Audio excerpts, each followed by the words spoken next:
हाँ जी, स्टार्ट करते हैं हम किलेट इफेक्ट। तो चलिए देखते हैं क्या होता है किलेट इफेक्ट।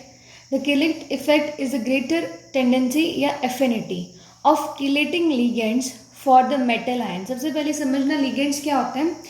लिगेंड्स वो है ग्रुप ऑफ एटम या मॉलिक्यूल कह सकते हैं आप, जो क्या करेंगे, सेंट्रल मेटल एटम को अपने इलेक्ट्रॉन्स या इलेक्ट्रॉन पेयर डोनेट करेंगे। तो लिगेंड हमेशा डोनेट करता है किसको, सेंट्रल मेटल एटम को। तो यहाँ पर क्या है, जो किलेटिंग लिगेंड्स होते हैं उनकी क्या है, ग्रेटर टेंडेंसी होती है for a metal ion than similar non chelating या monodentate ligand for same metal.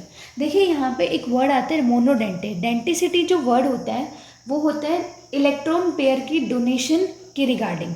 मान लो कोई भी एक एटम है, जैसे मान लो यहाँ पे NH3 है, यहाँ पर एक इलेक्ट्रॉन पेयर, तो यहाँ पर एक इलेक्ट्रॉन पेयर डोनेट कर सकता है ये, ठीक है। तो इसको हम बोलेंगे क्या, मोनोडेंटेट, क्योंकि यहाँ पे इसके पास एक इलेक्ट्रॉन पेयर डोनेट करने के लिए।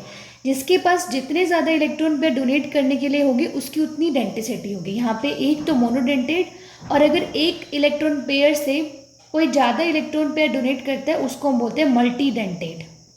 मल्टीडेंटेट का हम एग्जांपल देखते हैं, जैसे ऑक्जेलिक एसिड से, जैसे COH, यहाँ से H और H हटा देंगे तो कितना हो जाएगा, C double bond O negative, C double bond O negative. तो यहाँ पे दो इलेक्ट्रॉन डोनेट करने के सेंटर हैं, दो इलेक्ट्रॉन पेयर डोनेट हो जाएंगे यहाँ से, इसको हम बोलेंगे मल्टीडेंटेट। तो ऐसे वाले जो लिगेंड्स होते हैं वो क्या है, इस तरीके से एक किलेट रिंग बनाते हैं, और इनकी किसी भी एटम के साथ ज़्यादा एफिनिटी होती है या ये स्ट्रॉन्ग बॉन्ड बनाते हैं। नेक्स्ट पॉइंट देखते हैं स्टूडेंट्स हम, the complex which have chelate ring are more stable. क्योंकि यहाँ पर किलेट रिंग जो भी बनाएंगे, जैसे सपोज हमने ऑक्जेलेट आयन का देखा, तो ये किलेट ऐसे रिंग की फॉर्मेशन में रहेंगे सेंट्रल मेटल एटम के साथ, इसी वजह से ये ज़्यादा क्या होंगे, स्टेबल होंगे, और जिनकी रिंग नहीं होती वो कम स्टेबल होते हैं।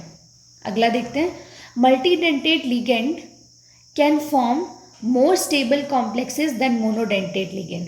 ऑब्वियसली मल्टीडेंटेट लिगेंड होगा तभी वो ज़्यादा स्ट्रॉन्ग कॉम्प्लेक्स बना पाएगा, क्योंकि वो उसके पास उतने ही इलेक्ट्रॉन देने के सेंटर होते हैं। जैसे निकल है Na+2, इसके साथ NH3 है, NH3 पर एक इलेक्ट्रॉन पेयर डोनेट करने का टेंडेंसी होती है। तो यहाँ पे इस तरीके से एक कॉम्प्लेक्स बनेगा +2 चार्ज का, और ये लेस स्टेबल होगा।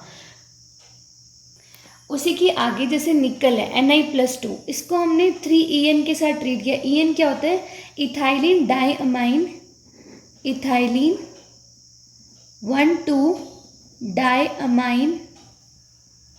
तो यहाँ पर इथाइलिन 1,2 डाइअमाइन की हम स्ट्रक्चर अगर स्टडी करें तो इथाइलिन इस तरीके से, और डाइअमाइन, तो डाइअमाइन है तो यहाँ पर NH2, यहाँ पर भी NH2, और यहाँ पर दो लोन पेयर डोनेट करने के सेंटर हो गए।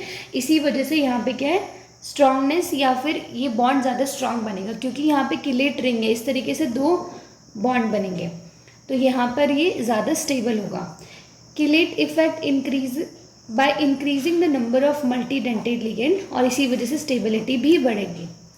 ऑर्डर ऑफ स्टेबिलिटी देखेंगे हम, जैसे मान लो यहाँ पर 3 En लगे हुए हैं तो ये ज़्यादा स्टेबल है, 2 En कम स्टेबल है, और NH3 है तो इसकी स्टेबिलिटी सबसे लास्ट में, क्योंकि यहाँ पर किलेट रिंग नहीं बनेगी, जिसमें किलेट रिंग जितनी ज़्यादा बनेगी उसकी उतनी ज़्यादा स्टेबिलिटी होगी। होप आपको ये समझ आया होगा। Thank you for watching the video.